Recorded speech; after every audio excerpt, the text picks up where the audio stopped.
ভৈরব নদী থেকে মাটি চুরির অভিযোগ মাটি মাফিয়াদের বিরুদ্ধে। অভিযানে গিয়ে একটি জেসিবি আটক করেছেন পুলিশ। ঘটনায় মাটি মাফিয়াদের দ্বারা আক্রান্ত পুলিশ কর্মী। ঘটনাটি ঘটেছে মুর্শিদাবাদ জেলার রানীতলা থানার সরলপুর গ্রাম পঞ্চায়েতের পিরোজপুর এলাকায়। ঘটনায় 24 ঘন্টার মধ্যে 5 জনকে গ্রেপ্তার করেছেন রানীতলা থানার পুলিশ। ভৈরব নদীতে অবৈধভাবে মাটি চুরি করার অভিযোগ উঠেছিল মাটি মাফিয়াদের বিরুদ্ধে। সেই খবর পুলিশের কাছে আসতে ঘটনাস্থলে পৌঁছান রানীতলা থানার পুলিশ।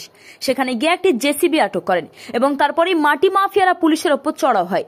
হাসোয়া ও লাঠি দিয়ে পুলিশকে আঘাত করেন। ঘটনায় মাটি মাফিয়াদের হাতে জখম হয় 2 জন পুলিশ কর্মী এবং 2 জন সিভিক ভলেন্টিয়ার।